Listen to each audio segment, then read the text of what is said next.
ان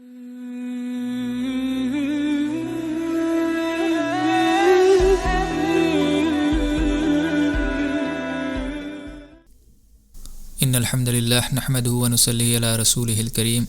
اما بعد ان اللہ وملائکتہ یصلون علی النبی یا ایہا الذین آمنوا صلوا علیہ وسلموا تسلیما اللہم صلی علی محمد وعلی آل محمد اللہم بارک علی محمد وعلی آل محمد ربی یسر ولا تؤثر وتمم بالخیر۔ السلام علیکم ورحمۃ اللہ وبرکاتہ۔ پچھلی کلاس میں ہم نے جنگ صفین کے بارے میں پڑھا تھا، جو کہ حضرت علی رضی اللہ تعالیٰ عنہ اور حضرت معاویہ رضی اللہ تعالیٰ عنہ کے درمیان ہوئی تھی، اور میں نے آپ کو بتایا تھا کہ یہ دوسرا سول وار تھا جو حضرت علی رضی اللہ تعالیٰ عنہ کے دور خلافت میں ہوا، اور جب کافی دن تک 3-4 دن تک یہ جنگ چلتی رہی، اور اس کے بعد جب حضرت معاویہ رضی اللہ تعالیٰ عنہ کی سائڈ پر جب ایک ایسا انسیڈنٹ ہو گیا جب حضرت عمار ابن یاسر رضی اللہ تعالیٰ عنہ کی شہادت ہوئی، تو اس کے بعد مجبور ہو گئی حضرت معاویہ رضی اللہ تعالیٰ عنہ کی سائڈ فوج جو تھی نیگوشیشنز کرنے پر یا سرنڈر کرنے پر، اور اس کے بعد انہوں نے سرنڈر کیا، اور سرنڈر کرنے کے بعد دونوں ہی سائڈ سے یہ ڈیسائیڈ ہوا کہ آربیٹریٹر بھیجیں گے ہم اپنا، یعنی کہ ایک حضرت علی رضی اللہ تعالیٰ عنہ کی طرف سے کوئی شخص ہوگا جو کہ ایمبیسیڈر بن کر کے آئے گا اور جو کہ شرائط رکھے گا اپنی اس صلح کی، اور دوسری طرف سے حضرت معاویہ رضی اللہ تعالیٰ عنہ کی طرف سے ایک آربیٹریٹر یعنی کہ ایک ایمبیسیڈر ہوگا جو شرائط رکھے گا ان کی طرف سے جو صلح کی شرائطیں ہوں گی۔ اور ایک جگہ طے پائی گئی تھی دماد الجندل، جہاں پر یہ جو صلح تھی اس نے طے پایا گیا، یہاں پر صلح ہوئی ان دونوں کے درمیان، اور رمضان 37 ہجری میں یہ جو صلح تھی ان دونوں کے درمیان ہوئی، حضرت علی رضی اللہ تعالیٰ عنہ اور حضرت معاویہ رضی اللہ تعالیٰ عنہ کے درمیان۔ حضرت علی رضی اللہ تعالیٰ عنہ کی سائڈ سے ابو موسیٰ الاشعری آئے تھے آربیٹریٹر بن کر کے، اور حضرت معاویہ رضی اللہ تعالیٰ عنہ کی طرف سے عمرو بن العاص رضی اللہ تعالیٰ عنہ آئے تھے آربیٹریٹر بن کر کے، اور اس کی جو پوری شرائط تھیں وہ میں پچھلی کلاس میں آپ کو بتا چکا ہوں۔ اس میں نے اینڈ میں یہ بتایا تھا آپ کو، دیکھیے کہ حضرت معاویہ رضی اللہ تعالیٰ نے اس میں جو مین ہائی لائٹ تھی وہ یہی تھی کہ حضرت معاویہ نے کہا تھا کہ حضرت علی جو ہیں وہ عراق میں رہیں گے، اور وہ جو سیریا شام میں انٹر نہیں کریں گے، یہاں پر دخل اندازی نہیں کریں گے، اور حضرت معاویہ رضی اللہ تعالیٰ عنہ جو ہیں وہ شام میں ہی رہیں گے، اور وہ کوفہ میں یا عراق میں دخل اندازی نہیں کریں گے حضرت علی رضی اللہ تعالیٰ عنہ کی جو ٹیریٹری تھی۔ اب جب یہ صلح ہوئی ہے ان دونوں کے درمیان، تو یہ بھی ایک آزمائش یا ایک فتنہ بن گئی حضرت علی رضی اللہ تعالیٰ عنہ کے لیے، جو کہ خوارجوں کا فتنہ لے کر کے اٹھی، جو کہ حضرت علی رضی اللہ تعالیٰ عنہ کے لیے تیسرا سب سے بڑا چیلنج تھا ان کی دور خلافت میں، جس کو لے کر کے تیسرا سب سے بڑا سول وار ہوا حضرت علی رضی اللہ تعالیٰ عنہ کی دور خلافت میں۔ 3 مین سول وارز ہوئے ہیں سب سے بڑے، ایک جنگ جمل، ایک جنگ صفین، اور تیسرا یہ جنگ نہروان جو حضرت علی رضی اللہ تعالیٰ نے خوارج کی فوج کے درمیان، خوارج کہتے ہیں اس گروپ کو جس نے حضرت علی رضی اللہ تعالیٰ عنہ کے خلاف، جو کہ اسلام کے چوتھے خلیفہ راشد تھے، ان کے خلاف ریبیلین کیا، یعنی کہ ان کے خلاف بغاوت کی انہوں نے،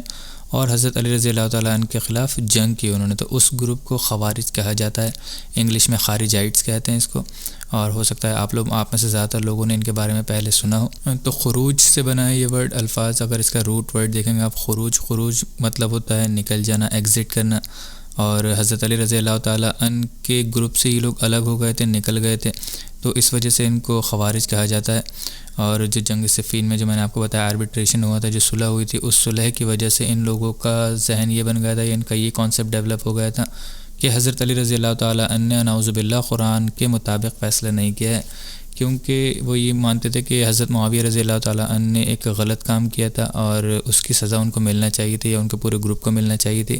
مسلمانوں کے درمیان ان سے صلح نہیں ہونا چاہیے تھی اس طریقے سے۔ یہ جو خوارج ہیں یہ اور بھی کافی سارے ناموں سے جانے جاتے ہیں، مثلا ایک اس کے خوارج کے علاوہ جو دوسرا ان کا سب سے مشہور نام ہے وہ ہے حروریہ۔ حرورہ ایک جگہ تھی جہاں پر یہ لوگ رکے ہوئے تھے، جہاں پر انہوں نے کیمپ لگائے تھے اپنے حضرت علی رضی اللہ تعالیٰ عنہ کی فوج سے نکل جانے کے بعد، وہ انشاءاللہ میں آپ کو آگے کلاس میں بتاتا ہوں اس کے بارے میں ڈیٹیلز۔ تو اس وجہ سے ان کو حروریہ بھی کہا جاتا ہے، اور ان کے اور بھی کافی سارے نام ہیں، عاشوراء، المارقہ، تو یہ اور کافی سارے نام ہیں جس سے ان کو جانا جاتا ہے، یا جو ان کے لیے یوز کیے جاتے ہیں، استعمال کیے جاتے ہیں ہسٹوریکل بکس میں ہماری۔ یہ جو ایک خوارجوں کا کانسیپٹ ہے، اس کو ہم بیک ٹریک کر سکتے ہیں رسول اللہ صلی اللہ علیہ وسلم کے زمانے تک۔ کچھ ہمیں ایسی چیزیں ملتی ہیں، ایسے ایونٹس ملتے ہیں جہاں پر ہمیں پتہ چلتا ہے کہ رسول اللہ صلی اللہ علیہ وسلم کے زمانے میں بھی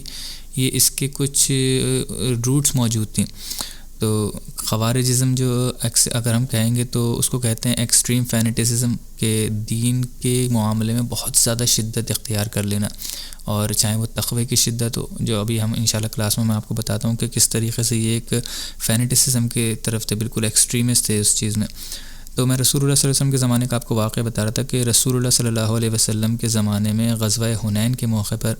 جب رسول اللہ صلی اللہ علیہ وسلم نے وہ جنگ فتح کر لی تو بہت سارا بیت المال یعنی کہ بہت ساری غنیمت جو تھی مسلمانوں کے انڈر میں آ گئی، مسلمانوں کے قبضے میں آ گئی، بہت سارا مال غنیمت آیا تھا۔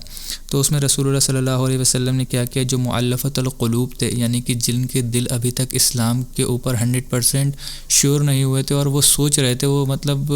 ڈلیما میں تھے کہ ہم اسلام قبول کریں یا نہیں کریں، لیکن رسول اللہ صلی اللہ علیہ وسلم نے کیونکہ فتح مکہ کر لیا تھا تو وہ آ گئے تھے صرف رسول اللہ صلی اللہ علیہ وسلم کے ساتھ جنگ کے لیے کچھ پیسوں کے عوض میں۔ تو رسول اللہ صلی اللہ علیہ وسلم نے جو مؤلفۃ القلوب تھے، جن کے دل پیسے کی طرف مائل تھے یا میٹیریلزم کی طرف زیادہ مائل تھے، تو ان کو رسول اللہ صلی اللہ علیہ وسلم نے خاص طور سے زیادہ مال غنیمت میں سے دیا۔ جو ان کے ساتھ کانٹریکٹ تھا وہ تو دیا ہی دیا کہ ہاں اگر ہم جنگ جیتے تو تمہیں اتنا مال دیا جائے گا، اس کے علاوہ بھی رسول اللہ صلی اللہ علیہ وسلم نے کافی سارا مال دیا، اور جو جنہوں نے نیا اسلام قبول کیا تھا، خاص طور سے حضرت ابو سفیان رضی اللہ تعالیٰ عنہ، ان کو بھی بہت سارا مال غنیمت دیا۔ تو اس چیز کو لے کر کے وہاں پر ایک بدو تھا، یعنی کہ جو نجد کی جگہ ہے، اوپر کا جو ایریا ہے سعودی عرب کا، اس کو نجد کہتے ہیں۔ تو وہاں کا ایک تمیم قبیلے کا تھا، بنو تمیم قبیلے کا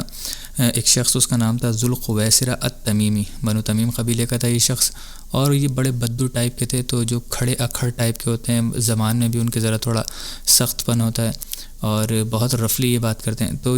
اس نے جب یہ چیز دیکھی، رسول اللہ صلی اللہ علیہ وسلم نے اتنا مال غنیمت بانٹ دیا ہے زیادہ تر مکہ والوں کو، تو وہ آ کر کے رسول اللہ صلی اللہ علیہ وسلم کے سامنے، رسول اللہ صلی اللہ علیہ وسلم بیٹھے ہوتے ہیں ان کے سامنے آ کر کے کہتا ہے کہ یا محمد، سب سے پہلے تو وہ یہی ڈسرسپیکٹ کرتا ہے رسول اللہ صلی اللہ علیہ وسلم کی، کہ وہ رسول اللہ صلی اللہ علیہ وسلم کو ان کے نام سے بلاتا ہے، کیونکہ قرآن میں اللہ تعالیٰ نے منع کر دیا تھا کہ رسول اللہ صلی اللہ علیہ وسلم کو نام لے کر کے مت بلاؤ، جیسے تم آپس میں ایک دوسرے کو بلاتے ہو، ان کا ایک معیار ہے، ان کا ایک اسٹیٹس ہے، تو ان کو نام لے کر کے نہیں بلایا جائے۔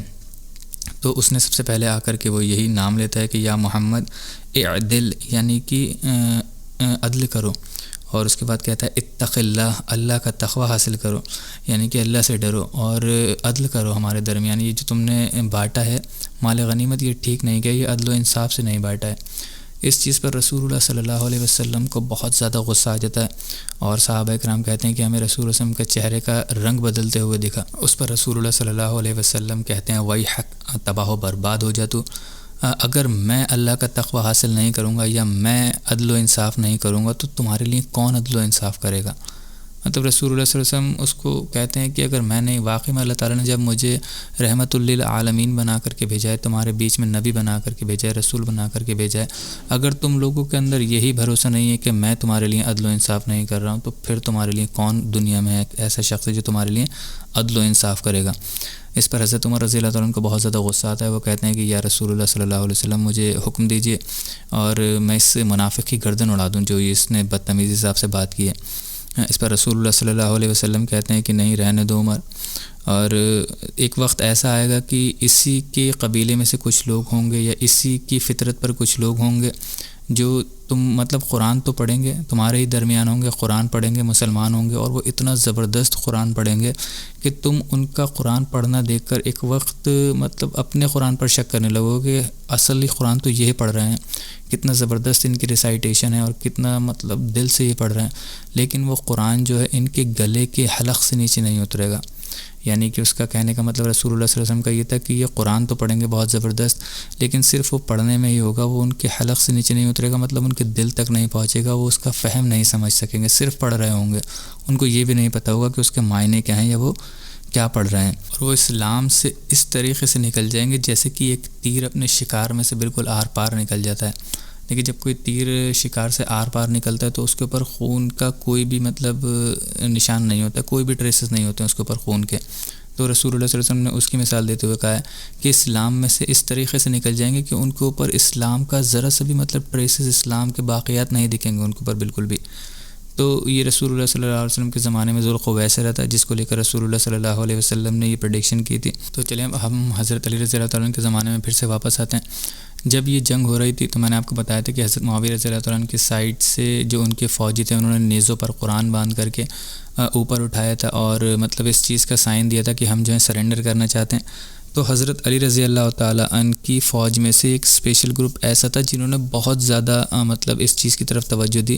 حضرت علی رضی اللہ تعالیٰ عنہ کے پاس فوراً جا کر کے کہ آپ ان کی جو سرنڈر یہ کرنا چاہ رہے ہیں ان کا سرنڈر مان لیجئے اور ان کا قرآن سے فیصلہ کیجئے۔ تو حالانکہ حضرت علی رضی اللہ تعالیٰ عنہ بھی جب یہ اسلام میں یہ رول ہے کہ جب سامنے والی جو آرمی ہے اگر وہ سرنڈر کرنا چاہتی ہے تو پھر قتل و غارت نہیں کیا جاتا ہے، پھر ان کو قیدی بنا لیا جاتا ہے۔ تو حضرت علی رضی اللہ تعالیٰ عنہ بھی اس جنگ کو روک دیتے، ایسا تو نہیں تھا کہ جب سامنے سے سرنڈر کرنے کے لیے کہہ رہے ہیں اور خاص طور سے وہ مسلم آرمی ہے سامنے، تو حضرت علی تو شروعات میں ہی نہیں چاہ رہے تھے کہ یہ جنگ ہو۔ تو کچھ وہ جو گروپ تھا وہ کچھ زیادہ ہی جو اپنے تقوی میں تھے، انہوں نے آ کر کے حضرت علی رضی اللہ تعالیٰ عنہ سے ریکویسٹ کرنے کی کوشش کی کہ آپ جو ہیں یہ جنگ کو روک دیجیے، اور یہ سرنڈر کرنا چاہتے ہیں تو آپ سرنڈر ان کا ایکسیپٹ کر لیجیے۔ تو حضرت علی رضی اللہ تعالیٰ نے وہاں پر جنگ ختم کر دی، اپنی فوج میں اعلان کر دیا کہ ہم ان کا سرنڈر جو ہے وہ ایکسیپٹ کرتے ہیں اور اب کوئی جنگ نہیں ہوگی۔ تو اب یہ ڈیسائیڈ ہوا کہ دونوں سائڈ سے یعنی کہ آربیٹریشن کے لیے، صلح کے لیے ایک ایک شخص کو مقرر کیا جائے، یعنی کہ اپنا ایک ایک آربیٹریٹر بٹھایا جائے اور وہاں پر جو صلح کی شرطیں ہوں وہ لکھوا لی جائیں کسی پیپر پر۔ اب جب مسلمانوں کے درمیان یہ صلح ہو گئی، حضرت معاویہ رضی اللہ تعالیٰ عنہ اور حضرت علی رضی اللہ تعالیٰ عنہ کے درمیان یہ صلح ہو گئی، تب ان لوگوں کا ایٹیٹیوڈ جو تھا وہ بالکل چینج ہو گیا اور ان لوگوں نے اس چیز کو ماننے سے انکار کر دیا۔ انہوں نے کہا کہ حضرت علی رضی اللہ تعالیٰ عنہ نے جو یہ فیصلہ کیا، جو صلح ہوئی ہے، یہ صلح قرآن کے مطابق نہیں ہے، قرآن کی روح سے نہیں ہے، یعنی کہ حضرت علی نے نعوذ باللہ کوئی غلط کام کر دیا، یعنی کہ ان کو یہ صلح اس طریقے سے ان شرائط پر نہیں کرنا چاہیے تھی، بلکہ ان کو تو معاف بھی نہیں کرنا چاہیے تھا اس طریقے سے حضرت معاویہ رضی اللہ تعالیٰ عنہ اور ان کی جو پارٹی تھی، پوری فوج جو تھی۔ تو یہ ان کا کانسیپٹ تھا، جہاں پر یہ ایک طریقے سے ایک وقت میں یہ کہہ رہے تھے کہ حضرت علی رضی اللہ تعالیٰ عنہ سے کہ آپ کو ان کا سرنڈر ایکسیپٹ کر لینا چاہیے، اور بہت آگے بڑھ چڑھ کر گئے تھے۔ اس کے بعد جب حضرت علی رضی اللہ تعالیٰ عنہ نے یہ چیز ایکسیپٹ کر لی اور جب وہ صلح ہو گئی ان دونوں کے درمیان، تو ان کو یہ صلح پسند نہیں آئی اور انہوں نے کہا کہ حضرت علی رضی اللہ تعالیٰ عنہ نے جو کیا ہے وہ غلط کیا ہے، نعوذ باللہ۔ اب جب اس صلح کے بعد حضرت علی رضی اللہ تعالیٰ عنہ کی فوج واپس کوفہ جاتی ہے، ریٹرن کر رہی ہوتی ہے، تب حضرت علی رضی اللہ تعالیٰ عنہ کی فوج میں سے لگ بھگ 6000 لوگ جو کہ یہ خوارج ہی تھے، جن کی سوچ یہی تھی کہ حضرت علی رضی اللہ تعالیٰ نے نعوذ باللہ کہ غلط کام کیا ہے اور یہ جو صلح ہوئی ہے وہ غلط ہوئی ہے، یہ نہیں ہونا چاہیے تھی، وہ لوگ کوفہ انٹر ہونے سے منع کر دیتے ہیں۔ اور ایک جگہ تھی کوفہ میں داخل ہونے سے پہلے، ایک جگہ تھی حرورہ نام سے، کوفہ کے جسٹ آؤٹ سائڈ یہ تو انٹر ہونے سے منع کر دیتے ہیں اور حرورہ میں ہی رک جاتے ہیں، وہیں پر اپنا کیمپ لگا لیتے ہیں یہ، اور وہ کہتے ہیں کہ ہم حضرت علی رضی اللہ تعالیٰ عنہ جب تک اپنی اس غلطی کو سدھار نہیں لیتے تب تک ہم کوفہ میں داخل نہیں ہوں گے اور حضرت علی رضی اللہ تعالیٰ عنہ کی فوج میں داخل نہیں ہوں گے۔ تو کافی دن کے کافی مہینوں تک یہ وہاں پر کیمپ کرے رہتے ہیں حرورہ جگہ پر۔ اسی وجہ سے میں نے آپ کو بتایا تھا یہ ان کا دوسرا نام جو ہے حروریہ بھی کہا جاتا ہے ان کو، جو کہ حرورہ جگہ پر رکے ہوئے تھے۔ اب حرورہ میں جب یہ رکے ہوئے تھے تب تو وہ بالکل مطلب سٹی کے آؤٹسکرٹس میں تھا، تو جو لوگ بھی کوفہ میں انٹر ہوا کرتے تھے یا کوفہ سے باہر جایا کرتے تھے کسی بھی کام کے لیے دوسرے شہر میں، تو ان کو پاس کرتے ہوئے جایا کرتے تھے۔ تو اس میں جتنے بھی اس وقت جو بڑے بڑے جلیل و قدر صحابی تھے، ان لوگوں کی کوشش یہی رہتی تھی کہ ہم کسی طریقے سے ان لوگوں کو منا لیں اور ان کو سمجھا لیں، اور جو ان کی ایک غلط سٹانس ہے، جو ان کی غلط انڈرسٹینڈنگ ہے، اس کو ہم ٹھیک کر دیں کسی طریقے سے۔ تو کیونکہ دیکھیے تقوی والے تو تھے یہ لوگ بھی، اور ان کے اندر تقوی تھا۔ اب یہ الگ بات ہے کہ حد سے زیادہ تقوی آ گیا تھا وہ، اور یہ سوچنا انہوں نے بالکل بند کر دیا تھا کہ وہ کس شخصیت کے خلاف کھڑے ہیں۔ چوتھے خلیفہ راشد، رسول اللہ صلی اللہ علیہ وسلم کے داماد، رسول اللہ صلی اللہ علیہ وسلم کے سگے چچا زاد بھائی،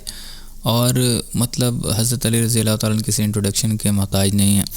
تو ان لوگوں کو یہ سوچنا چاہیے تھا کہ اور خلیفہ وقت بھی ہیں، اور خلیفہ وقت کی تو ویسی بھی بات ماننے کا اسلام میں حکم ہے، اگر وہ کچھ غلط بھی اجتہاد کر لے تو آپ کو اس کی بات ماننا ہی پڑے گی، چاہے آپ کو اپنی بات کتنی بھی صحیح دکھ رہی ہو سامنے سے۔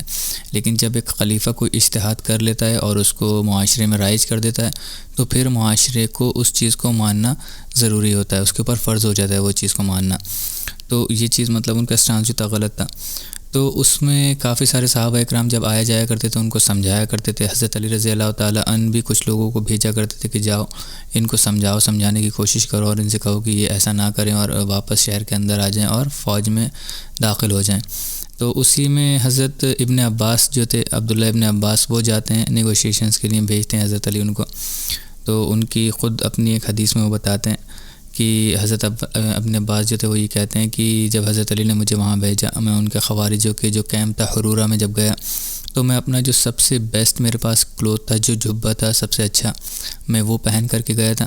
اور جب میں داخل ہوتا ہوں حرورہ میں، جب میں جاتا ہوں تو میں یہ دیکھتا ہوں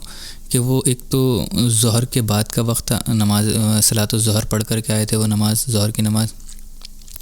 اس کے بعد حضرت عبداللہ ابن عباس کہتے ہیں کہ اب دیکھیے ظہر کی نماز کے بعد کا جو وقت ہوتا ہے، وہ عرب کے جو رواج ہے وہاں پر بہت مشہور ہے قیلولہ، یعنی کہ دوپہر کی جو نیند ہوتی ہے، وہ نیپ جو لیتے ہیں اس کو کہتے ہیں قیلولہ. اور وہ ان کے یہاں آج تک رواج چلا رہا ہے، آج بھی قیلولہ کا رواج ہے، وہاں پر قیلولہ کرتے ہیں وہ لوگ. تو کہتے ہیں کہ میں یہ دیکھ کر کے بڑا حیران رہ گیا کہ لوگ وہاں پر سو نہیں رہے تھے، قیلولہ نہیں کر رہے تھے، بلکہ وہاں پر مجھے جیسے مکھیاں ایک ساتھ، مکھیوں کا جھنڈ ہوتا ہے تو بھن بھن کرنے کی بزنگ کی جو آواز ہوتی ہے، وہ کہتے ہیں کہ وہاں پر مجھے قرآن پڑھنے والے لوگوں کی ایسے آواز آ رہی تھی. یعنی کہ جتنے بھی کیمپس لگے ہوئے تھے، خیمے لگے ہوئے تھے، اس میں ہر ایک خیمے کے اندر کوئی نہ کوئی قرآن پڑھ رہا تھا، اور اتنے زبردست طریقے سے پڑھ رہا تھا، اور اتنا زیادہ مطلب لوگ پڑھ رہے تھے وہاں پر قرآن کہ جو پورا کیمپ تھا وہ بز کر رہا تھا. جیسے کہ جو مکھیاں ساتھ میں ہوتی ہیں، بھیڑیں ساتھ میں ہوتی ہیں تو ان کی آواز آتی ہے بھن بھن کی. تو اسی طریقے سے وہ کہتے ہیں کہ جو پورا کیمپ تھا وہ قرآن کی آوازوں سے بز ہو رہا تھا. اس کے بعد وہ کہتے ہیں کہ جو لوگ تھے وہاں پر، وہ بڑی بڑی داڑیاں تھیں ان کی، کافی لمبی لمبی داڑیاں تھیں. اور اس کے بعد انہوں نے اپنے سر جو تھے وہ منڈائے ہوئے تھے. اور جب انہوں نے مجھے دیکھا تو وہ لوگ پہچان گئے دیکھنے کے بعد، کیونکہ حضرت عبداللہ ابن عباس کو سب لوگ جانتے تھے. وہ کہتے ہیں مجھے دیکھ کر کے پہچان گئے، انہوں نے مجھے ویلکم کیا، اور انہوں نے کہا کہ آپ بتائیے کہ آپ یہاں پر کیوں آئے ہیں، کس وجہ سے آئے ہیں. تو حضرت عبداللہ ابن عباس کہتے ہیں کہ مجھے تمہارے بڑوں سے بات کرنا ہے، اور مجھے کسی چیز پر ان سے بات کرنا ہے، تو اپنے بڑوں کو آگاہ کر دو یا بلاؤ، ان کو لے کر کے آؤ. تو جب ان کے بڑوں کو بلایا جاتا ہے، ایک خیمے میں لے جاتے ہیں اور وہاں پر بیٹھتے ہیں، بیٹھ کر کے بات کرتے ہیں. تو سب سے پہلے جو خوارج ہوتے ہیں ان کا ایک یہی کویسچن ہوتا ہے عبداللہ ابن عباس سے، ان کے کپڑوں کو دیکھ کر کے، کہ آپ نے اتنے اچھے کپڑے کیوں پہنے ہیں؟ اور ہم نے تو رسول اللہ صلی اللہ علیہ وسلم کو بڑے پھٹے حال دیکھا ہے، وہ تو مطلب بڑے پرانے سے کپڑے پہنا کرتے تھے، تو یہ تو سنت کے خلاف مطلب بتانا چاہتے تھے کہ آپ جو ہیں سنت کے خلاف کر رہے ہیں. تو وہی بات جو میں نے آپ کو بتائی کہ یہ تقوی والے تو بہت تھے، لیکن اپنا تقوی کسی غلط ڈائریکشن میں لے گئے تھے. تو اس پر حضرت عبداللہ ابن عباس ان کو جواب دیتے ہیں کہ تمہیں میرا جبہ جو ہے وہ بہت زیادہ اچھا لگ رہا ہے، اور تم مجھ سے کویسچن کر رہے ہو کہ تم یہ کیسے پہنے ہوئے، ہم نے رسول اللہ صلی اللہ علیہ وسلم کو تو بڑے پھٹے حال دیکھا ہے. حالانکہ میں نے رسول اللہ صلی اللہ علیہ وسلم کو اس سے زیادہ بہترین جبہ، اس سے زیادہ بہترین کپڑے پہنے ہوئے دیکھا ہے. اور اگر آپ نے سیرت بہت اچھے سے پڑھی ہے تو سیرت میں آپ کو یاد ہوگا کہ یمن کے بادشاہ نے رسول اللہ صلی اللہ علیہ وسلم کو گفٹ میں ایک جبہ بھیجا تھا جو بہت اچھا تھا، اور جب رسول اللہ صلی اللہ علیہ وسلم نے پہنا تھا تو سارے صحابہ اس کو دیکھنے لگے تھے، اتنا زیادہ اٹریکٹیو تھا وہ. اس پر رسول اللہ صلی اللہ علیہ وسلم نے کہا بھی تھا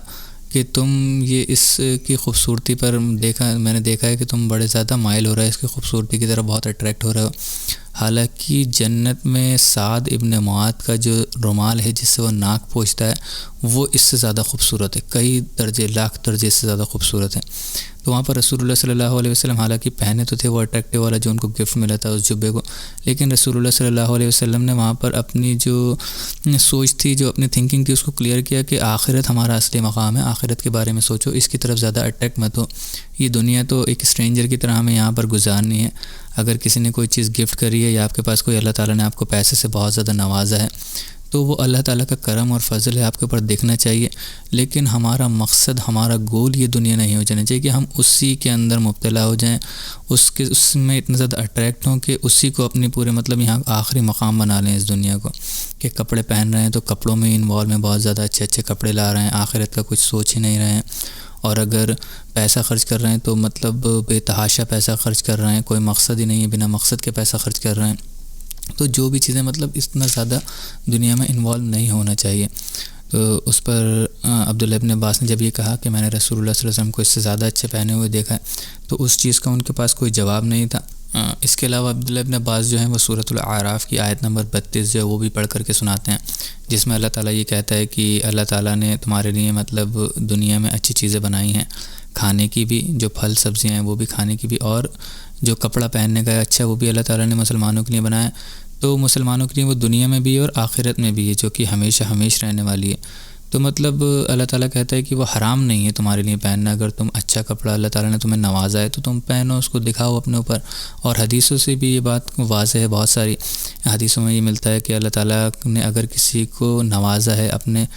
رحم و کرم سے تو اس کی جو مطلب نشانی ہے اس کے اوپر دکھنا چاہیے. کہ مطلب مثلاً ایک آدمی کے پاس پیسہ ہے بہت زیادہ، تو اس کے جسم پر اچھا کپڑا بھی دکھنا چاہیے. ایسا نہیں ہے کہ وہ پھٹیال رہے، پھٹے پرانے کپڑے پہنے، دھول مٹیوں میں لپٹا رہے اور کہے کہ نہیں اللہ تعالیٰ کے یہاں مطلب مجھے یہ تقوی کی نشانی ہے کوئی. تو یہ کوئی تقوی کی نشانی نہیں ہے. بس اس میں باریک لائن ایک یہی ہے کہ اس میں بہت زیادہ انوالو نہیں ہو جانا چاہیے اور اسی میں نہیں رہنا چاہیے. اپنی اس کو جو آخرت کی جو آخری منزل ہے وہ پتہ ہونا چاہیے، اس کا گول دنیا میں کہ وہ کس مقصد سے آیا وہ کلیئر ہونا چاہیے. اس کے بعد اللہ تعالیٰ نے جو اس کو دیا ہے، فضل سے نوازا ہے، وہ اس کا استعمال کر سکتا ہے، بالکل بہترین طریقے سے کر سکتا ہے. اس میں کوئی حرج نہیں ہے اور وہ اس چیز کا استعمال کر سکتا ہے. اس کو اللہ تعالیٰ نے الاؤ کیا ہے اسلام میں، اور انسان کے لیے ان چیزوں کو استعمال کرنا الاؤڈ ہے. تو پھر خوارج جو ہوتے ہیں وہ حضرت عبداللہ ابن عباس سے سوال کرتے ہیں کہ آپ یہاں پر کیوں آئے ہیں، کس وجہ سے آئے ہیں. تو حضرت عبداللہ ابن عباس کہتے ہیں کہ میں جو ہوں ایک صحابہ کے ایک گروپ سے یہاں آ رہا ہوں، اور میں دیکھ رہا ہوں کہ تمہارے گروپ میں کوئی بھی صحابی نہیں ہے. حالانکہ جو قرآن تھا وہ ان کے سامنے ہی ریویل ہوا تھا. اللہ تعالیٰ نے جو ریویل کیا تھا رسول اللہ صلی اللہ علیہ وسلم پر، وہ ان کے سامنے ہی کیا تھا، اور انہوں نے قرآن کو جو ہے ڈائریکٹلی رسول اللہ صلی اللہ علیہ وسلم سے سنا بھی تھا اور سمجھا بھی تھا. اس کا فہم جو تھا انہی سے سمجھا تھا، اور ان کا جو فہم ہے وہ سب سے بہترین فہم ہے. یعنی کہ انڈائریکٹلی بہت خوبصورتی سے ان کو بتا دیتے ہیں کہ تمہارا جو اسٹانس ہے، جو تمہاری انڈرسٹینڈنگ ہے قرآن کی، وہ بالکل غلط ہے.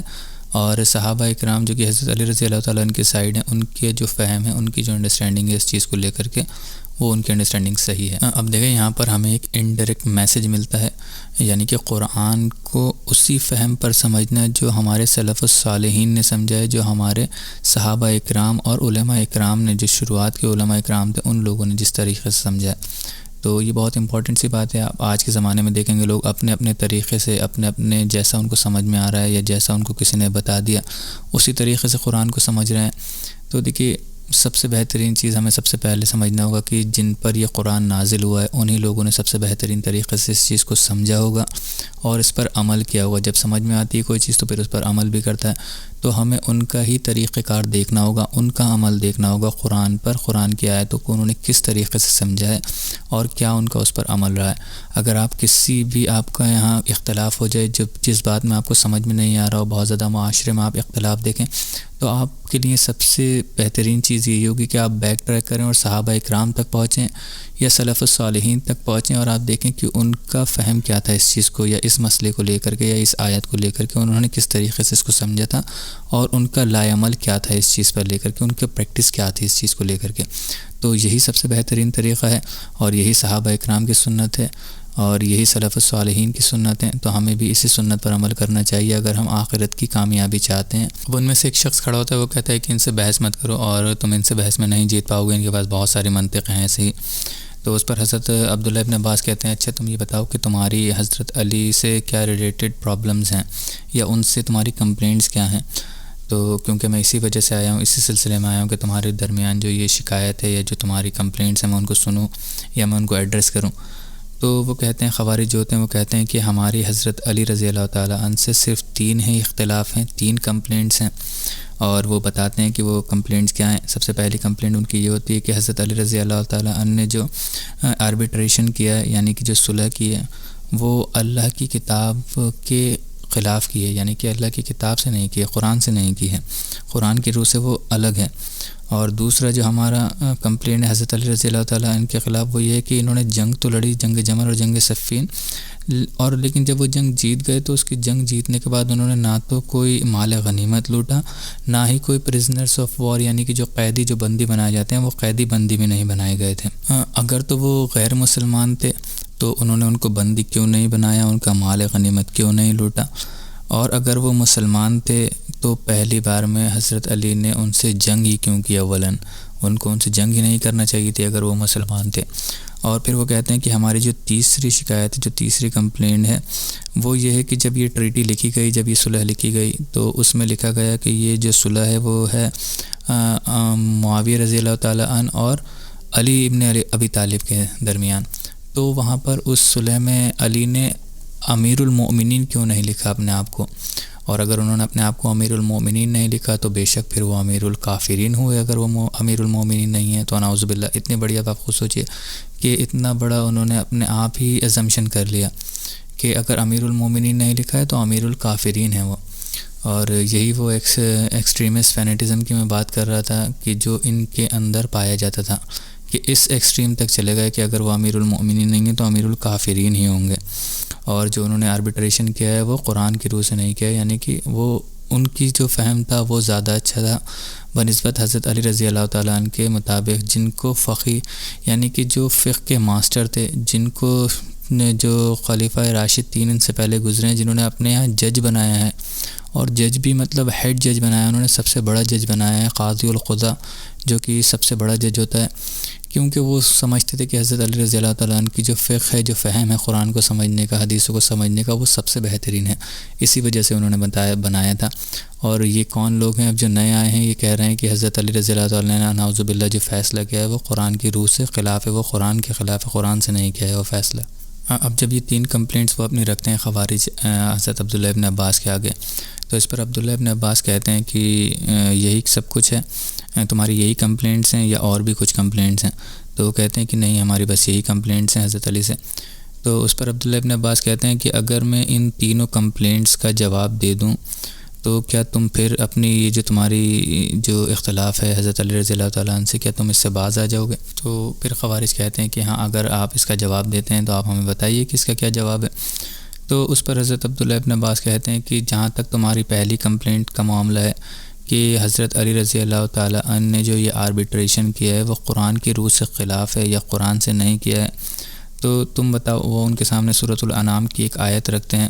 وہ کہتے ہیں کیا تمہیں نہیں پتہ کہ اللہ تعالیٰ بھی آربیٹریشن کی طرف جاتا ہے، اللہ تعالیٰ بھی آربیٹریشن کو پروموٹ کرتا ہے، یعنی کہ صلح کو پروموٹ کرتا ہے، صلح کی بات کرتا ہے اللہ تعالیٰ۔ اور سورۃ الانعام کی وہ آیت بتاتے ہیں جس میں اللہ تعالیٰ کہتا ہے کہ اگر تم احرام کی حالت میں ہو تو تم شکار مت کرو، لیکن پھر بھی اگر تم سے یہ غلطی سرزد ہو جائے تو تم اس کا کفارہ ادا کرو، اور وہ جو کفارہ ہوگا وہ تم کسی نالجبل آدمی کے پاس جاؤ، اہل علم کے پاس جاؤ، اور اس سے آربیٹریشن کر لو یا اس چیز پر صلح کر لو، اور اس سے پتہ کر لو کہ وہ جو کفارہ دیا جائے گا وہ کتنا کفارہ دیا جائے گا، یعنی کہ اگر جتنا بڑا جانور ہے اس حساب سے کفارہ دیا جائے گا۔ تو وہ کہتے ہیں کہ تم بتاؤ کہ ایک مطلب خرگوش کی جان زیادہ بڑی ہے یا پھر ایک مسلمان کی جان زیادہ بڑی ہے، کہ اگر خرگوش کا قتل ہو جائے تو اللہ تعالیٰ کہہ رہا ہے کہ تم صلح کر لو، اور جو کفارہ ادا کرنا ہے وہ کسی نالجبل شخص سے جا کر کے، اہل علم سے جا کر کے پتہ کرو، اور اس کے درمیان صلح کر لو، اس سے پتہ کر لو کہ کتنا مجھے دینا چاہیے اس کے لیے کفارہ۔ تو اس سے پہلے کہ وہ اس کا جواب دے پاتے خوارج، وہ کہتے ہیں کہ دوسرا سوال ان کے آگے رکھ دیتے ہیں، وہ کہتے ہیں کہ اللہ تعالیٰ قرآن میں فرماتا ہے کہ جب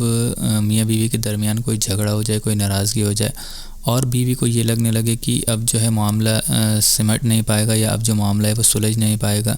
اور اس کو یہ لگے کہ جو اس کا شوہر ہے وہ اس کو طلاق دے دے گا یا اس کو چھوڑ دے گا، تو ان لوگوں کو چاہیے کہ اپنے اپنے گھر سے جو ان کے گھر کے بڑے ہیں ان گھر بڑوں کو انوالو کرنا چاہیے اس چیز میں، اور اس چیز کو جو یہ طلاق ہے اس چیز کو اوائڈ کرنا چاہیے۔ تو پھر حضرت عبداللہ ابن عباس جو ہیں وہ کہتے ہیں کہ تم خود بتاؤ کہ ایک شادی کو بچانا یا ایک شادی کے رشتے کو بچانا یہ زیادہ امپورٹنٹ چیز ہے، یا پھر ایک امت کا جو معاملہ ہے اس امت کو بچانا یہ زیادہ امپورٹنٹ چیز ہے؟ یعنی کہ اللہ تعالیٰ کہہ رہا ہے کہ جب طلاق کا ڈر ہو اس عورت کو تو وہ آربیٹریشن کر سکتی ہے، وہ مطلب بات چیت کر کے اس چیز کو سلجھا سکتی ہے، تو یہ چیز اللہ تعالیٰ اس چیز کو الاؤڈ کر رہا ہے جو کہ اتنی چھوٹی چیز میں، اور امت کا معاملہ تو بہت ہی بڑا ہے۔ اور دیکھیے سب سے بڑی پرابلم یہ ہے کہ ہم ایسے زمانے میں رہ رہے ہیں جہاں پر امت کا کوئی کانسیپٹ ہے ہی نہیں امت کے درمیان، یعنی کہ مسلمانوں کے درمیان، تو وہ اس کانسیپٹ کو سمجھ بھی نہیں سکتے، حالانکہ خوارج اس وقت میں اس سے زیادہ بہترین سمجھتے تھے اس کانسیپٹ کو، جب اس وجہ سے ان کے پاس اس چیز کا کوئی جواب بھی نہیں تھا، اور وہ اس چیز کو صحیح سمجھتے تھے کہ ہاں شادی بچانا ایک چھوٹی چیز ہے، حالانکہ ایک امت کا معاملہ ہے تو امت کو بچانا زیادہ امپورٹنٹ چیز ہے۔ اور ہم ایسے معاشرے میں رہ رہے ہیں جہاں پر امت کا ہمارے درمیان کوئی کانسیپٹ ہی نہیں ہے۔ رسول اللہ صلی اللہ علیہ وسلم نے فرمایا کہ میری امت کی مثل اس طریقے سے ہے جیسے کہ ایک جسم کی مانند ہو، پورا ایک جسم، پوری ایک باڈی ہو، اور اس کو بہترین اگزامپل سے مطلب ایلوبریٹ کرتے ہوئے رسول اللہ صلی اللہ علیہ وسلم نے کہا کہ جسم جو ہوتا ہے وہ اس طریقے سے ہوتا ہے کہ اگر اس میں کوئی چوٹ لگ جائے، یعنی کہ پیر میں، انگوٹھے میں کسی کے کوئی چوٹ لگ جائے تو اس کی تکلیف جو ہے آنکھ کو پتہ ہوتی ہے، آنکھ تک وہ تکلیف پہنچتی ہے. کیسے کہ وہ اس تکلیف کی وجہ سے جب تک وہ تکلیف رہتی ہے آنکھ کو نیند نہیں آتی ہے، چین و سکون نہیں ملتا ہے. تو ٹھیک اسی طریقے سے اگر امت میں کسی شخص کو تکلیف ہوئی ہے تو پھر یہ میٹر نہیں کرتا ہے کہ وہ میرا قریبی ہے یا نہیں. تو آپ سوچئے کہ آنکھ سے جو پیر کا انگوٹھا ہے وہ کتنی دور ہے. تو اس میں پھر رشتہ داری، خون یا نیشنلزم کہ ہمارے دیش کا ہے یا ہمارے محلے کا ہے یا ہمارے پڑوس کا ہے، یہ چیزیں پھر میٹر نہیں کرتی ہیں. وہ جو ایک چیز میٹر کرتی ہے، جو سب سے بڑا بانڈ میٹر کرتا ہے، وہ ہوتا ہے اسلام کا بانڈ، کہ ہاں یہ مسلمان ہے اور مسلمان کسی پریشانی میں، مسلمان کسی تکلیف میں ہے تو پھر میری یہ ذمہ داری ہے کہ مجھے اس مسلمان کی مدد کرنا چاہیے. لیکن بڑے افسوس کی بات ہے کہ ہم ایسے معاشرے میں رہتے ہیں، ہم ایسے زمانے میں رہ رہے ہیں جہاں پر امت کا کوئی کانسیپٹ ہی نہیں ہے.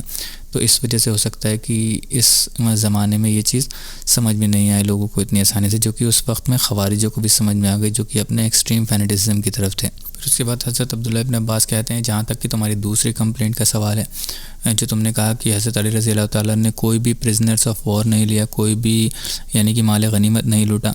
اس میں وہ کہتے ہیں کہ تم میں سے کون ایسا شخص ہے جو تمہاری جو اماں عائشہ ہیں ان کو قیدی بنائے، بندی بنا کر کے اپنے گھر لے جائے اور پھر ان کے ساتھ وہ عمل کرے جو آدمی اپنی باندیوں کے ساتھ کرتا ہے. اور اس کے بعد وہ کہتے ہیں کہ اگر تم میں سے کوئی شخص ایسا ہے جو کہ اس چیز کو حلال سمجھتا ہے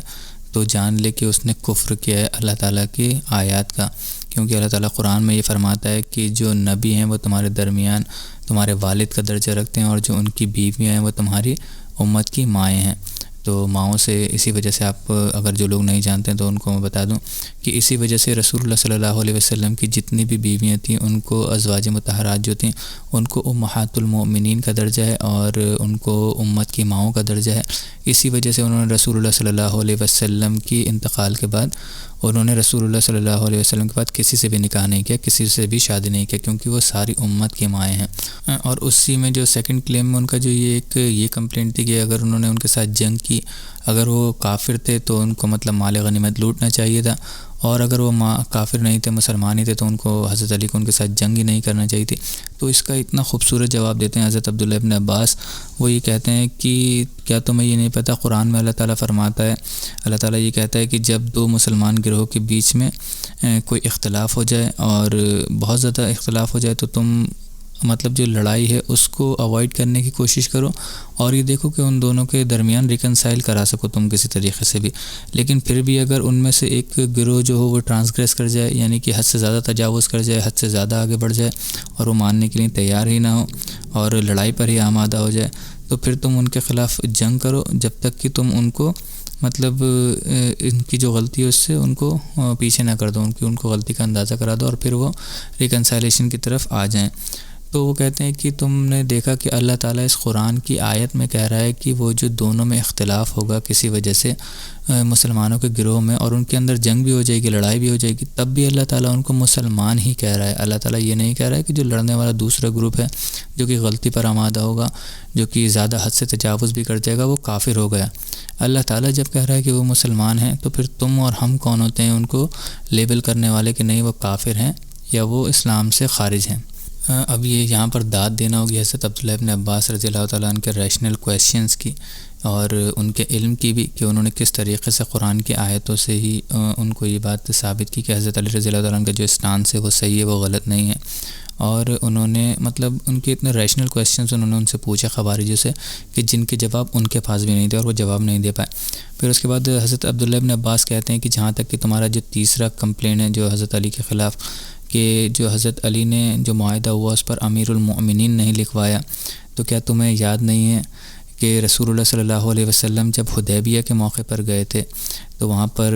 جو مشرکین مکہ تھا انہوں نے حضرت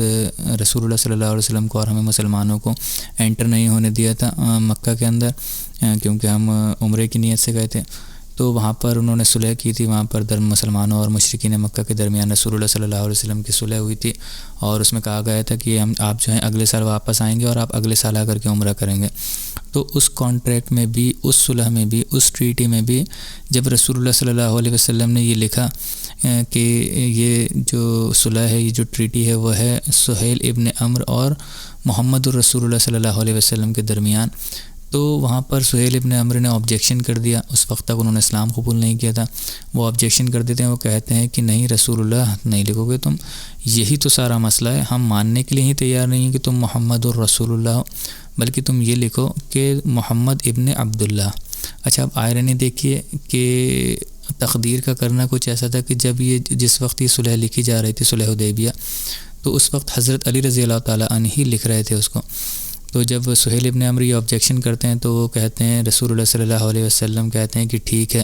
ان کی اس بات کو مان لیا جاتا ہے، اور کہتے ہیں حضرت رسول اللہ صلی اللہ علیہ وسلم حضرت علی سے کہتے ہیں کہ علی محمد الرسول اللہ مٹا دو اور محمد ابن عبداللہ لکھ دو. تو حضرت علی رضی اللہ تعالیٰ عنہ جو کہ رسول اللہ صلی اللہ علیہ وسلم سے ویسے ہی اتنی محبت کیا کرتے تھے، اس کے بعد وہ تو مانتے تھے نا دل سے کہ رسول اللہ جو ہیں وہ اللہ کے، محمد رسول اللہ جو ہیں اللہ کے رسول ہیں، تو ان کے تو دل و دماغ میں یہ بات بیٹھی ہوئی تھی. وہ کہتے ہیں کہ یا رسول اللہ صلی اللہ علیہ وسلم مجھ سے یہ نہیں ہو سکتا، میں تو آپ کو اللہ کا رسول مانتا ہوں. تو حضرت علی رسول اللہ حضرت علی سے اور ریکویسٹ کرتے ہیں، لیکن حضرت علی کرنے سے منع کر دیتے ہیں. تو پھر رسول اللہ صلی اللہ علیہ وسلم خود ان کے ہاتھ سے وہ کاغذ لیتے ہیں جس میں وہ ٹریٹی لکھی جا رہی ہوتی ہے، اور کہتے ہیں کہ لاؤ مجھے دکھاؤ کہاں ہے، اور وہ مٹا دیتے ہیں رسول اللہ صلی اللہ علیہ وسلم وہاں سے. وہاں پر رسول اللہ صلی اللہ علیہ وسلم حضرت علی سے کہتے ہیں کہ علی آج تو تم نے میرے ساتھ یہ جو میں نے کہا تم نے لکھنے سے مٹانے سے منع کر دیا، لیکن یاد رکھنا کہ سیم ایسی سچویشن میں ایک دن تم ہوگے، ایسے ہی کشمکش میں تم ہوگے اور تمہارے ساتھ یہ معاملہ پیش آئے گا، تب تم دیکھنا کہ تمہیں پتہ چلے گا کہ میں کس سچویشن میں تھا. تو لگ بھگ 20 25 30 سال بعد حضرت علی رضی اللہ تعالیٰ عنہ سیم اسی سچویشن میں کھڑے ہوئے ہیں جس میں رسول اللہ صلی اللہ علیہ وسلم کھڑے ہوئے تھے، اور پھر ان کو اس چیز کا اندازہ ہو جاتا ہے کہ ہاں رسول اللہ صلی اللہ علیہ وسلم کو کتنے سخت مرحلے سے گزرنا پڑا ہوگا اس وقت. تو خیر جب حضرت عبداللہ ابن عباس یہ تینوں ریشنل کویشچنز رکھتے ہیں اور ان کی کمپلینٹس تھیں ان کا سولیوشن ان کے سامنے رکھتے ہیں قرآن اور حدیث سے ہی، رسول اللہ صلی اللہ علیہ وسلم کے ہی پریکٹیکل لائف سے، تو ان کے پاس کوئی بھی جواب نہیں ہوتا ہے. اور اسی وقت حضرت عبداللہ ابن عباس کے ان ریشنل کویسچنز کو اور ان لاجکس کو سننے کے بعد 1/3 ان میں سے جو خوارج تھے وہ خوارجوں کا گروپ چھوڑ کر کے واپس کوفہ میں داخل ہو جاتے ہیں اور حضرت علی رضی اللہ تعالیٰ عنہ کی فوج میں داخل ہو جاتے ہیں. یعنی کہ وہ 6000 کے اراؤنڈ تھے، اور اس میں سے 1/3 آپ نکال دیں گے تو اراؤنڈ 2000 جو ممبرس تھے خارجائٹس کے، وہ واپس حضرت علی رضی اللہ تعالیٰ عنہ کی فوج میں داخل ہو جاتے ہیں. اب یہ جو خوارج تھے وہ کافی وقت تک حرورہ میں رکے رہے تھے، اور اس درمیان وہ کوفہ کے اندر انڈیویجولی آیا جایا بھی کرتے تھے، اور حضرت علی رضی اللہ تعالیٰ عنہ کی بھی اگر جب کبھی گزر ہوا کرتا تھا وہاں سے کوفہ سے باہر، تو وہ بھی ان کے ساتھ انگیج کیا کرتے تھے ڈائلاگ میں، اور ان کو سمجھانے کی کوشش کیا کرتے تھے. کئی بار ایسا بھی ہوا کہ حضرت علی رضی اللہ تعالیٰ عنہ جب خطبہ دے رہے تھے تو خطبہ دیتے ہوئے ان کو روک لیا گیا حضرت علی کو، اور وہ آبجیکشن اٹھاتے تھے خوارج جو تھے، اور ان سے کہتے تھے کہ آپ نے جو فیصلہ کیا ہے وہ غلط کیا ہے، یہ جو صلح ہوئی ہے آپ کی وہ غلط ہے. تو ایک دن جب ایسے ہی خوارجوں کے کچھ ممبرس آتے ہیں وہاں پر اور حضرت علی خطبہ دے رہے ہوتے ہیں، تو ان کو روک لیتے ہیں اور کہتے ہیں کہ آپ نے جو کیا ہے وہ غلط کیا ہے، آپ کا جو فیصلہ تھا وہ قرآن کی روح سے بالکل ٹھیک نہیں ہے، قرآن کے خلاف ہے وہ، اور آپ کو قرآن سے فیصلہ کرنا چاہیے تھا. تو حضرت علی کہتے ہیں کہ ٹھیک ہے، اس کو بلاتے ہیں آگے، جو اس شخص آبجیکشن کرتا ہے اس کو سامنے کھڑا کرتے ہیں اور کہتے ہیں کہ مصحف کو لے کے آیا جائے، قرآن کا مصحف منگایا جاتا ہے، اور حضرت علی رضی اللہ تعالیٰ عنہ اور اس شخص کے بیچ میں حضرت علی قرآن کو رکھ دیتے ہیں، اور قرآن کی طرف پھر پوائنٹ کرتے ہوئے کہتے ہیں کہ جج کرو، چلو ہمارے درمیان جج کرو اور بتاؤ کہ ہم میں سے کون غلط ہے کون صحیح ہے، اور بولتی کیوں نہیں. تو وہ جو شخص ہوتا ہے جو خوارج تھا وہ کہتا ہے کہ اے علی کیا ہوا آپ کو یہ پتہ نہیں ہے کیا کہ یہ قرآن نہیں بول سکتا. تو پھر اس پر حضرت علی رضی اللہ تعالیٰ عنہ کیونکہ وہ تنزیہ طریقے سے کر رہے تھے اس پر اور وہ یہی چیز بلوانا چاہتے تھے اس سے، تو حضرت علی رضی اللہ تعالیٰ عنہ کہتے ہیں کہ جب تمہیں اس چیز کا پتہ ہے اور تمہیں یہ بات تمہارے ذہن میں ہے کہ یہ قرآن نہیں بول سکتا، یہ قرآن جو ہے صرف پیپر اور انک ہے، اس سے زیادہ اور کچھ نہیں ہے، اس کو سمجھنے کے لیے انسان کو اپنا ذہن لگانا پڑے گا، اپنا فہم لگانا پڑے گا، اور جو اخذ کر سکتا ہے وہ جو سمجھ سکتا ہے اپنی بیسٹ نالج کے حساب سے، پھر وہ اس کو امپلیمنٹ کرے گا خود. تو تمہارے ذہن میں یہ چیز سمجھ میں نہیں آ رہی کہ کہ قرآن خود تو نہیں بتائے گا، ہمیں خود اخذ کرنا پڑے گا. جب میں نے اس چیز کو اخذ کرا ہے، جو میرے فہم کے مطابق جو بیسٹ ڈیسیجن ہو سکتا تھا مسلم امت کے لیے، وہ میں نے ڈیسیجن لیا، تو تم اس چیز کو ماننے کے لیے کیوں تیار نہیں ہو؟ یہاں پر پھر بھی وہ ماننے کے لیے تیار نہیں ہوتے. حضرت علی رضی اللہ عنہ کہتے ہیں کہ ہمارا تم سے علمی اختلاف ہی ہے، اور ہم تمہیں کافر ڈکلیئر نہیں کرتے، ہم تمہیں کافر نہیں کہہ رہے ہیں. تم ہمارے کوفہ کے اندر آیا جایا کر سکتے ہو، اور تمہارے لیے کوئی منادگی نہیں ہے، کوئی ریسٹرکشن نہیں ہے تمہارے لیے. تو ہماری مسجدوں میں بھی آؤ اور ہمارے اسلام نمازیں بھی پڑھو، ہم تمہیں کچھ نہیں کہیں گے، ہم تمہیں کافر نہیں کہیں گے. حالانکہ تمہاری یہ ضرور انڈرسٹینڈنگ ہو سکتی ہے کہ ہم کافر ہیں. اب دیکھیے یہاں پر حضرت علی رضی اللہ تعالیٰ عنہ کا اسٹانس کتنا زبردست تھا، ان کی فہم اور ان کا فقہ کتنا زبردست تھا کہ ایک گروپ جو ان کو کافر کہہ رہا ہے، حضرت علی رضی اللہ تعالیٰ عنہ کو کافر کہنے کے لیے تیار نہیں ہے،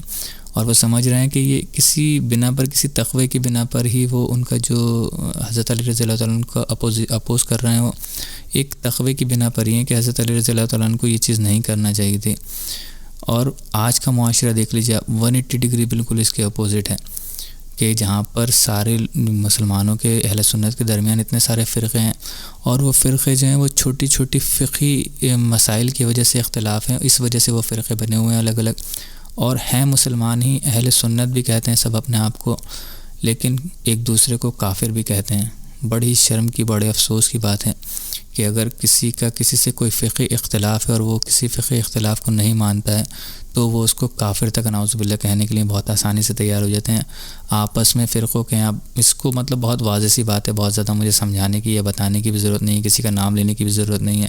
آپ جانتے ہیں کہ ہر فرقے میں، زیادہ تر فرقوں میں ایک دوسرے کے لیے فتوے ہیں. وہ کہتے ہیں کہ یہ کافر، دوسرا فرقہ کہتا ہے کہ تیسرا فرقہ کافر، تیسرا فرقہ کہتا ہے کہ سبھی کافر اور ہم ہی ٹھیک ہیں. تو یہ صحابہ اکرام، جو میں نے آپ کو کہا کہ ہمیں دین کو اگر سمجھنا ہے تو صحابہ اکرام تک ہی پہنچنا پڑے گا. ان کا جو فہم تھا دین کو لے کر کے، اسی فہم کو ہمیں سمجھنا پڑے گا، تبھی ہمارے لیے آسانیاں ہوں گی دین میں، تبھی ہمارے لیے دنیا کی بھی کامیابی ہوگی اور آخرت کی بھی کامیابی ہوگی. اب یہ جو خوارج سے بڑے غصے میں یہاں سے واپس جاتے ہیں، اور جب حرورہ پہنچتے ہیں تو وہاں پر جا کر یہ ڈیسائیڈ کرتے ہیں کہ ہمیں اپنا کوئی لیڈر، یعنی کہ اپنا امیر چن لینا چاہیے، جو کہ ہمارے جو افیئرز ہیں ان کو دیکھے اور جو ہماری طرف سے زیادہ آگے بڑھ کر کے آیا کرے. تو کیونکہ وہ سمجھتے ہیں کہ امیر تو ہونا چاہیے، ایک لیڈر تو ہونا چاہیے. تو وہ سب سے پہلا جو اپنا لیڈر چنتے ہیں، اس شخص کا نام تھا عبداللہ ابن وحد الراسبی. یہ سب سے پہلا خوارجی لیڈر تھا، سب سے پہلا خوارجوں کا لیڈر تھا یہ. اور وہ لوگ اس کو جب چن لیتے ہیں تو اس کو امیر المؤمنین بھی اپنا کہنا شروع کر دیتے ہیں، کیونکہ ان کا تو کانسیپٹ ہی الگ ہو چکا تھا. حضرت علی رضی اللہ تعالیٰ عنہ کو امیر المؤمنین نہیں مانتے تھے وہ، تو وہ اس کو امیر المؤمنین بھی کہنا شروع کر دیتے ہیں. اب یہاں سے جو ان کا فینیٹزم تھا وہ الگ ہی لیول پر چلا جاتا ہے. ابھی تک تو صرف دین کو لے کر کے تھا، وہ حضرت علی رضی اللہ تعالیٰ عنہ کو اور حضرت معاویہ رضی اللہ تعالیٰ عنہ کو کہتے تھے کہ انہوں نے غلط کیا، آربیٹریشن جو کیا ہے. اب یہ ایک اور ہی لیول پر چلا جائے گا، جس کی وجہ سے پھر جو جنگ تھی، جو تیسری سب سے بڑی جنگ تھی، جنگ نہروان، جس کے بارے میں میں نے آپ کو بتایا تھا، وہ جنگ پیش آئے گی. اور پھر حضرت علی رضی اللہ تعالیٰ عنہ کو ایز اے لاسٹ ریزورٹ، بالکل جب کوئی امید ہی نہیں، کوئی چارہ ہی نہیں بچتا ہے، اور ان کو لگتا ہے کہ اب تو پھر جنگ سے ہی معاملہ ہو سکتا ہے، تو پھر حضرت علی رضی اللہ تعالیٰ عنہ کو وہ جنگ کرنا پڑی. اب وہ لوگ کیا کرتے ہیں کہ جب انہوں نے اپنا ایک لیڈر چن لیا تو پھر وہ لوگوں کو ریکروٹ کرنا شروع کرتے ہیں ہلکے ہلکے، کیونکہ کچھ لوگ ایسا ہونے لگا تھا کہ جو خوارج تھے ان کے گروپ چھوڑ کر کے جانے لگے تھے حضرت علی رضی اللہ عنہ سے. جب وہ انگیج کرتے تھے اور باتیں کرتے تھے، ان کی باتیں سنتے تھے، لاجکس ان کو سمجھ میں آتے تھے حضرت علی کی، تو وہ چھوڑ کر کے جانے لگے تھے. تو ان لوگوں نے اسی وجہ سے اپنا لیڈر چنا، اور پھر انہوں نے ہلکے ہلکے جو آس پاس کی جگہیں تھیں وہاں سے لوگوں کو ریکروٹ کرنا شروع کیا، اور حضرت علی رضی اللہ تعالیٰ عنہ کے خلاف ایک کیمپین چلانا شروع کی. اور جہاں پر یہ رکے ہوئے تھے حرورہ میں، وہاں سے اگر کوئی کوفہ جایا کرتا تھا، داخل ہوا کرتا تھا، جو بھی کاروان جایا کرتا تھا، جو بھی ٹریولرز نکلا کرتے تھے، ان لوگوں کو انہوں نے لوٹنا بھی شروع کر دیا پھر، اور ان کا مال لوٹ لیا کرتے تھے.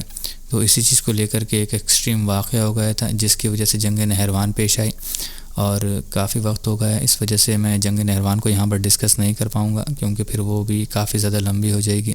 تو انشاءاللہ اس کو ہم اگلی کلاس میں ڈسکس کریں گے. اور یہ جو پورا معاملہ ہے سول وارز کا مسلمانوں کے درمیان، انشاءاللہ اس کو ہم اختتام کی طرف لے جائیں گے اور وہ ختم کر دیں گے انشاءاللہ اگلی کلاس میں. پھر ایک ہی کلاس بچے گی جس میں حضرت علی رضی اللہ تعالیٰ عنہ کی وفات کے بارے میں، جو ان کی شہادت ہوئی، ان کی شہادت کے بارے میں ڈسکس کریں گے انشاءاللہ. اور پھر مشکل سے پھر شاید وہ ایک ہی کلاس میں ہو جائے گا، یا بہت ہوا تو 2 کلاس میں. پھر انشاءاللہ ہماری جو یہ حضرت علی رضی اللہ تعالیٰ عنہ کی بایوگرافی ہے وہ انشاءاللہ الحمدللہ ساتھ خیر کے کمپلیٹ ہو جائے گی. تو اللہ تعالیٰ سے دعا ہے کہ اگر اس میں آج کی کلاس میں جو کوئی غلطیاں ہو گئی ہیں، جو کوئی کمیاں ہو گئی ہوں، اللہ تعالیٰ سے دعا ہے کہ ہمارے دلوں سے معاف عطا فرما دے. اور اللہ تعالی ہمیں سن کر اس پر عمل کرنے کی بھی توفیق عطا فرمائے۔ سبحانک اللہم و بحمدک، اشہد ان لا الہ الا انت، استغفرک و اتوب الیک، وما علینا الا البلاغ المبین۔ جزاکم اللہ خیرا و احسن الجزاء۔